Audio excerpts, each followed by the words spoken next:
So my dear student, question ये है, इसमें से आधा क्वेश्चन मैं सॉल्व कराऊंगा और आधा क्वेश्चन आप लोग को सॉल्व करना है। ठीक है, तो ज़्यादा देर न करते हुए मैं क्वेश्चन को स्टार्ट करता हूँ। From a solid cylinder of height 30 centimetre, ये 30 सेंटीमीटर लिखा हुआ है, and radius 7 centimetre, a conical cavity of height 24 centimetre. ठीक है, and same radius is होलोड out, find the total surface area of the remaining solid. मतलब क्या है, मैं आपको पूरा बताता हूँ। देखिए, वो ऐसा बोला है कि एक सॉलिड सिलेंडर है। ठीक है, तो मैं यहाँ पर एक सिलेंडर की शेप का एक फिगर बनाता हूँ आप लोग के सामने।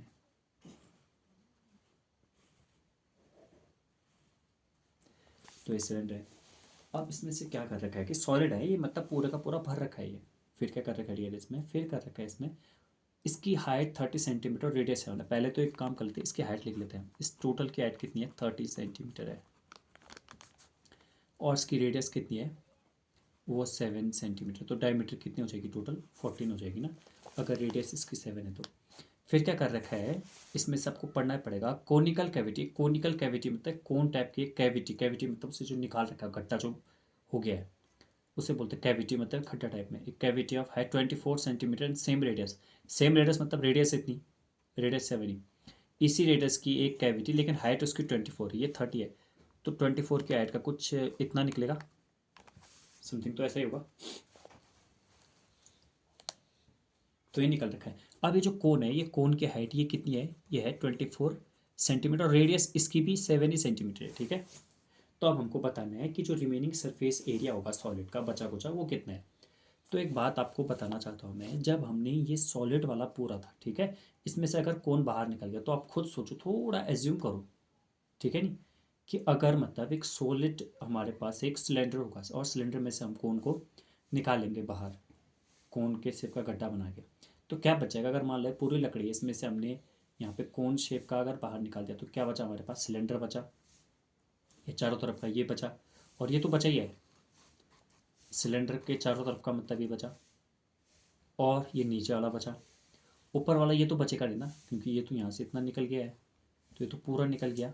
समझ पा रहे हो आप, ये जो कोन है ना, ये तो पूरा निकल गया, ये तो बाहर निकल गया। तो इसका मतलब हमारे पास जो भी बचा है, हमें अब उसका सरफेस एरिया निकालना है।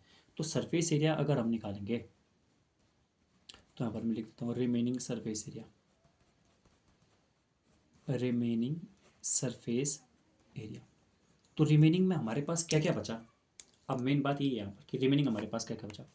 तो रिमेनिंग हमारे पास बचा है इसका सी एस ए, किसका, सिलेंडर का C S A, C S A of cylinder, बिल्कुल एक ही बचा है। और फिर कुछ बच्चे भी बोलेंगे कि सर ये वाला नहीं बचा, बिल्कुल बचा है, लेकिन वो तो जब हम हाथ लगाएंगे ना, तो इसके बाहर पे हाथ लगाएंगे ना ये, यानी कि इसके चारों तरफ ही हाथ लगा पाएंगे हम, तो सी एस ए हो गया। और इसके नीचे ये जो है, क्योंकि सिलेंडर का टी एस ए तो तब आता जब ऊपर वाला भी होता, लेकिन इसका सी एस ए आएगा, और एक ये बच गया ना, तो ये क्या होगा, एक सर्कल। सर्कल का एरिया होता है पाई आर स्क्वायर, और आर किसकी आएगी इसमें, देखिए आर चाहे इसकी ले लिए, कोन की ले लीजिए, सिलेंडर, वैसे सिलेंडर के लेना ही ज़्यादा ठीक रहेगा, क्योंकि आपको पता भी होना चाहिए ना ये, कि भाई ये जो है, ये सर्कल जो बन रहा है ये सिलेंडर की वजह से हुआ है, सिलेंडर का। ठीक है, और बचा क्या, और हमारे पास ये बच गया कोन।